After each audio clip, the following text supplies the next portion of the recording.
मैं तुलपाद है 24 moon times news में आपका स्वागत है। दोस्तों, तौकीर रजा के पाप का घड़ा अब भर गया और अब उत्तर प्रदेश की योगी सरकार उस घड़े को खाली कर रही है। दोस्तों, आपको बता दें कि अखबार के फ्रंट पेज की खबर है कि तौकीर रजा की 74 दुकानों को सील कर दिया गया है। वहां बरेली में एक पहलवान साहब की मजार है। तौकीर रजा और उनके गुर्गों ने मिलकर उस पूरे मजार पर पहले कब्जा किया। उसके आसपास जितनी भी नगर निगम की जमीन थी, सरकार की जमीन थी, उस नगर निगम की जमीन पर भी धीरे धीरे कब्जा कर लिया और वहां पर 74 दुकानें बना दी। आपको बता दें कि 74 दुकानों से हर महीने लगभग 8.5 लाख रुपए किराया आ रहा है तौकीर रजा पर। यानी साल में आप अनुमान लगाएंगे तो लगभग 1 करोड़ की रजा किराया मजे से ले रहा था बाजार की दुकानों से। अब सरकार ने वहां पे सील किया है। तौकीर रजा की और जो प्रॉपर्टी है, उनके गुर्गों और कौन कौन सी प्रॉपर्टी है उसको देखा जा रहा है। यह भी हो सकता है कि तौकीर रजा की कुछ प्रॉपर्टी दिल्ली में भी मिले, कुछ लखनऊ में भी मिले, कुछ नोएडा में भी मिले, कुछ गाजियाबाद में भी मिले, कुछ कहीं और भी मिले, विदेशों में भी मिले। बाकी और सब ढूंढा जा रहा है। खोजबीन पर लगा हुआ है प्रशासन। ये पूरा खेल कहते नहीं सच मजहब की आड़ में चल रहा था। तौकीर रजा बार बार मुसलमानों की बात करना, मजहब की बात करना, सड़कों पर बार बार उतार देंगे, ये कर देना, वो कर देना। और ये खेल आज से नहीं, लगभग 20 से 25 साल, 25 से 30 साल से खेल रहा था। जब होता था तब वो कुछ लड़कों को पैसा देता, कुछ उनको उकसाता था, उनको भीड़ के नाम पे कुछ करता था, उन्हें दंगे के नाम पर धमकी देता था और इसी के कारण पिछले 30 वर्षों से बचा हुआ था। तौकीर रजा को पहली नोटिस नगर निगम ने दिया था 1995 में और अब तक 60 नोटिस दिया। सवाल यह है कि नगर निगम ने नोटिस तो दे रहा था, कार्रवाई क्यों नहीं कर रहा था? क्योंकि जो 1 करोड़ किराया आ रहा था साल का, उसमें से कुछ हिस्सा नगर निगम के अधिकारियों को और कुछ बाबुओं और कर्मचारियों को भी दिया जा रहा था। अल्टीमेटली भ्रष्टाचार, तौकीर रजा, सरकारी कर्मचारी ये मिलके पूरा खेल खेल रहे थे और इसीलिए तौकीर रजा को कुछ नहीं हो रहा था। कुछ लोग हाई कोर्ट गए। हाई कोर्ट ने कहा कि ठीक है, केवल मजार को छोड़ दीजिए, बाकी के जो आसपास की दुकान है उसको गिरा दीजिए। नगर निगम ने उसको गिराया भी नहीं। 1995 से 2025 सरकार आ रही है, जा रही है, तौकीर रजा पे कोई फर्क नहीं पड़ रहा है। क्यों? क्योंकि सिस्टम उसने ऐसा बना लिया। थोड़ा वहां के थानेदारों को पैसा दिया, थोड़ा वहां के तहसीलदारों को पैसा दिया, फिर नगर निगम के बाबू से अपनी सेटिंग करके रख ली। क्योंकि 1 करोड़ साल में किराया आ रहा था, उसमें से थोड़ा बहुत 10-20 लाख बढ़ता भी रहता था। यह पूरा खेल चल रहा था उसका। अब यह सवाल यह है कि तौकीर रजा के खिलाफ बहुत मुकदमे चल रहे हैं। किसी मामले में उसकी जांच क्यों कंप्लीट नहीं हुई? क्यों भारत में पुलिस चार्टर नहीं है? हमने अकाउंटेबिलिटी, रिस्पॉन्सिबिलिटी तय नहीं किया कि भैया आपको 1 घंटे के अंदर एफआईआर करना है या 1 दिन के अंदर एफआईआर करना है और या 1 महीने के अंदर या 2 महीने के अंदर या 3 महीने के अंदर आपको चार्जशीट फाइल भी करना है। ऐसा हमारे पास पुलिस चार्टर नहीं है। पुलिस आज भी 1861 वाले पुलिस एक्ट से चल रही है। तो चार्जशीट फाइल कर दिया तो भी ठीक और नहीं भी फाइल किया तो भी ठीक, कोई फर्क नहीं पड़ता। तौकीर रजा के खिलाफ 60 नोटिस नगर निगम ने जारी किया है। तो नगर निगम के अधिकारी बड़े चालाक हैं। वह क्या कर रहे थे पता है? आ रहे थे, जैसे वो वहां पे कुर्सी पे संभालते थे, एक नोटिस भेज देते थे कि कल को उनके ऊपर कोई बात ना आ जाए। कुछ करते नहीं थे। हाँ, उस नोटिस के बदले माल पानी जरूर ले रहे थे। और ये सब क्यों हो रहा था? क्योंकि भारत में एडमिनिस्ट्रेटिव चार्टर नहीं है। सरकारी जो अधिकारी है उनको कोई रिस्पॉन्सिबिलिटी, अकाउंटेबिलिटी नहीं है। भैया, 1 नोटिस दे दिया, 2 नोटिस दे दिया, 3 नोटिस बहुत है। 3 नोटिस के बाद आपको कार्रवाई करना है। 60 नोटिस नहीं देना। 60 नोटिस बहुत हो जाते हैं। पूरी दुनिया में कहीं ऐसा 60 नोटिस नहीं दिए जाते किसी एक गलत काम के लिए। लेकिन 60 नोटिस नोटिस दी गई। 25 साल में 60 नोटिस का मतलब हर 6 महीने में, हर 5 महीने में 1 नोटिस भेज दी जाती थी। बस नोटिस भेज दिया, अपना काम खत्म, अधिकारी का काम खत्म। 2018 में हाई कोर्ट ने भी कहा खाली कराओ। 2025 आ चुका। 2017 के बाद से वहां पे उत्तर प्रदेश में योगी जी का शासन आया। इसके बावजूद वहां के नगर निगम के कर्मचारी कुछ नहीं कर रहे थे। हाई कोर्ट ने 2018 में कह दिया जो करना है कर लो, फिर भी नहीं कर रहे थे। क्यों? क्योंकि अपनी साठगांठ चल रही थी, माल पानी चल रहा था। भारत में जुडिशियल चार्टर हमने लागू ही नहीं किया कि आपको जो गलत हो रहा है उसके मुकदमों का फैसला 1 साल में ही करना है। तो ना पुलिस की रिस्पॉन्सिबिलिटी अकाउंटेबिलिटी पुलिस चार्टर नहीं है, ना एडमिनिस्ट्रेटिव चार्टर है। इसीलिए कोई जो सरकारी कर्मचारी है वो नगर निगम के कमिश्नर या नगर निगम के अधिकारी, उनकी कोई रिस्पॉन्सिबिलिटी अकाउंटेबिलिटी नहीं है। हमारे पास जुडिशियल चार्टर है कि जजों के लिए कोई रिस्पॉन्सिबिलिटी अकाउंटेबिलिटी को भैया साल के अंदर आपको फैसला करना ही करना है। हमारे पास सिटीजन चार्टर है कि अगर आपने सरकारी जमीन पर जबरदस्ती कब्जा किया, अवैध कब्जा किया, आपकी नागरिकता खत्म की जाएगी। हमने भारतीय न्याय संहिता में जमीन में कोई अपराध घोषित ही नहीं किया। सरकारी जमीन पर कब्जा करना है, इसको हमने सिविल डिस्प्यूट घोषित किया हुआ है। पूरे देश में जगह जमीनों पर कब्जा होता जा रहा है, हाईवे की, रेलवे की, नगर निगम की, सबकी जमीनों पर कब्जा हो रहा है।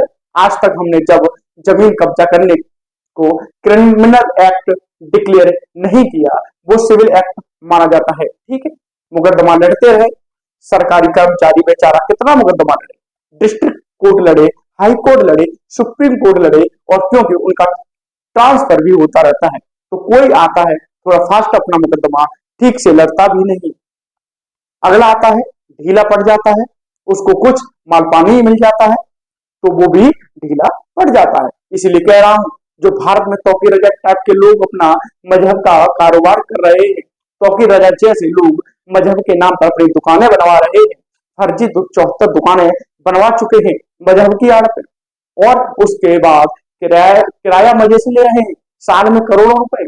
वो इसलिए चल रहा है क्योंकि ना हमने पुलिस चार्टर लागू किया, ना पुलिस रिफॉर्म किया, ना जुडिशियल रिफॉर्म किया, ना एडमिनिस्ट्रेटिव रिफॉर्म किया, ना सिटीजनशिप रिफॉर्म किया, ना पुलिस चार्टर लागू किया, ना जुडिशियल चार्टर लागू किया, ना हमने सिटीजन चार्टर लागू किया, ना एडमिनिस्ट्रेटिव चार्टर लागू किया, ना हमने भ्रष्टाचार को जघन्य अपराध घोषित किया, जमीन पर अवैध निर्माण को जघन्य अपराध घोषित नहीं किया। इसीलिए पूरा खेल चल रहा है।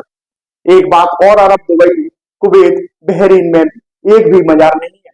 अब देख लीजिए इतिहास उठाकर। और भारत में तौकीर रजा टाइप के लोग जो सुबह से लेकर शाम तक इस्लाम की बात करते हैं, वो बाकायदा मजार चला रहे हैं, मजार की दुकानें से किराया भी ले रहे हैं। मजार बनाना, मजार पे जाना हराम है, और तौकीर रजा जैसे न जाने कितने देशद्रोही लोग मजार बनवा भी रहे हैं, मजार के आसपास दुकानें भी बनवा रहे हैं, किराया भी ले मजे से दे रहे हैं।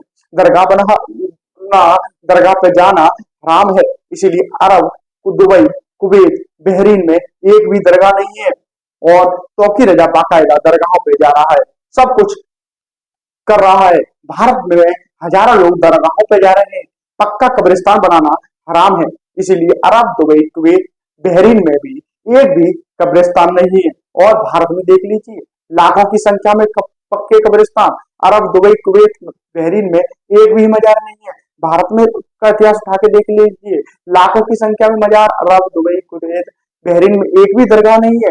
भारत की संख्या में, लाखों की संख्या में दरगाह मिल जाएगी आपको। अगर पहलवान साहब की मजार पे जाना जायज है तो विवेकानंद जी की समाधि स्थल पे जाना में क्या दिक्कत है? फिर तो हमारे जो 24 तीर्थ स्थल हैं, जैन मुनि उनके यहाँ समाधि स्थल है, वहां जाने में क्या दिक्कत आ रही है भाई? अगर मजार दरगाह पे जाना जायज है, भूले शाह की या हाजी अली की या किसी की भी मजार पर, पहलवान साहब की मजार पर जाना जायज है, दरगाह पे जाना जायज है तो सिख गुरुओं के हमारे समाधि स्थल बने हैं, वहां पे जाने में क्या दिक्कत है? गौतम बुद्ध जी के समाधि स्थल पे जाने में क्या दिक्कत है? कुशीनगर जाने में क्या दिक्कत है? लेकिन नहीं, मजार दरगाह पे जाना भारत में जायज है। वहीं मजार दरगाह में अरब, दुबई, कुवैत, बहरीन में जाना हराम है, भारत में जायज है। और भारत में मजार दरगाह पे जाना जायज, लेकिन और किसी की नहीं। जैन को जैन मुनि, बुद्ध हमारे भिक्षु हैं, या हमारे सिखों के हमारे गुरु, उनके समाधि स्थल पे जाना हराम है। राजघाट पे गांधी जी की समाधि स्थल पे जाना हराम है। मुझे लगता है इस पे गंभीरता के साथ चिंतन करने की जरूरत है कि अगर कुरान यही है जो अरब में है वही भारत में है, हदीस जो अरब में है वही भारत में है, और अरब में अगर मजार दरगाह पक्का कब्रिस्तान बनाना, मजार दरगाह पक्के कब्रिस्तान पे जाना हराम है, तो भारत में जायज कैसे हो सकता है? इस पे मुस्लिम हमारे जो धर्म गुरु हैं, मुस्लिम मौलवी हैं, वो खुद ही चिंतन करके बताएं। कायदे से इस मामले पे देवबंद को एक फतवा जारी करना चाहिए कि भैया अपनी स्थिति स्पष्ट करना चाहिए कि मजार दरगाह बनाना और जाना हराम है या नाजायज है, पक्का कब्रिस्तान बनाना जायज है या नाजायज है।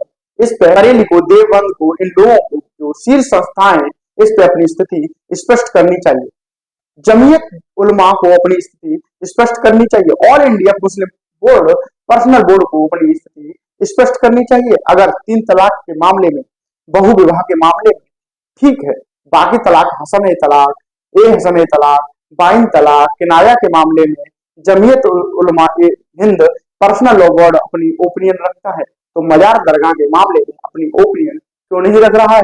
अगर आप यह कहते हो कि नहीं तो भारत में रहते हैं इसलिए हम भारत अरबों से कोई लेना देना नहीं है, तो बहुत अच्छी बात है। फिर तो आप कहिए हाँ भैया हम तो सब हिंदू थे और हमारे पूर्वज भी मंदिरों में जाते थे, हमारे पूर्वज समाधि स्थल पे जाते थे, इसीलिए हम भी मजार दरगाह पे जाएंगे, कोई दिक्कत नहीं। फिर आप हाजी अली की दरगाह जाइए, पहलवान साहब की दरगाह पे जाइए, फूले शाह की दरगाह पे जाइए, निजामुद्दीन औलिया की दरगाह पे भी जाइए, आपको कोई दिक्कत नहीं होनी चाहिए। फिर तो आप तो भारतवासी है, आपके पूर्वज हिंदू थे। लेकिन स्थिति तो स्पष्ट करिए। एक तरफ आप हर चीज को अरब से जोड़ते हैं, टोपी अरब जैसी पहनते हैं, दाढ़ी भी अरब जैसी रखते हैं, मूछें भी अरब जैसी रखते हैं, अरब के लोग नहीं रखते वैसी रखते हैं, उनसे भी किफायती रखते हैं, पूरा कुर्ता पजामा आप अरब जैसा पहनते हैं, सारी चीजें आप अरब जैसी करते हैं। तो दूसरी तरफ अरब में मजार दरगाह नहीं है, फिर भी भारत में बनाते हैं। अरब में पक्का कब्रिस्तान नहीं है, फिर भी भारत में बनाते हैं। इस पर भी मुझे लगता है जो हमारे शीर्ष, हमारे मुस्लिम स्कॉलर्स हैं, उनको अपनी स्थिति स्पष्ट करनी चाहिए कि अरब को मानेंगे या भारत को मानेंगे। एक को मानो भाई, 2 बात थोड़ी नहीं बनाओ। अगर भारत को मानेंगे तो बहुत अच्छी बात है, मानना चाहिए। आप भारत में रह रहे हैं, जहाँ रहते हैं वहां का मानना चाहिए। फिर भारत का सब कुछ मानिए, फिर भारत का त्योहार भी मानिए, भारत का विचार भी मानिए, वसुदेव कुटुंबकम को भी मानिए, नारायणी तू नारायणी को भी मानिए, यत्र नामस्तु पूज्यते रमते तत्र देवता को भी मानिए। फिर है कोई दिक्कत नहीं है। वास्तव में जो भारत में सब यही भारत के रहने वाले हैं। कोई ब्राह्मण था, कोई जाट था, कोई गुर्जर था, कोई क्षत्रिय था, सब यहीं के रहने वाले हैं। सबके पूर्वज एक हैं, हम सबके पूर्वज एक हैं, हम सबका डीएनए एक है। लेकिन ऐसे नहीं होना हो सकता है भाई कि कुछ मामलों में तो आप अरब को मानेंगे और कुछ मामलों में आप भारत को मानेंगे। इसमें मुझे लगता है कि आपको स्पष्ट करने की जरूरत है, क्योंकि एक आदमी के 2 बाप नहीं हो सकते। लेकिन आपने अपने 2 बाप बना लिए हैं। अरब आपने बना लिया, कुवैत आपने बना लिया, फिलिस्तीन आपने बना लिया, और भारत तो आपका बाप है ही है। मिलते हैं अगली किसी और खबर पर। धन्यवाद। जय हिंद, जय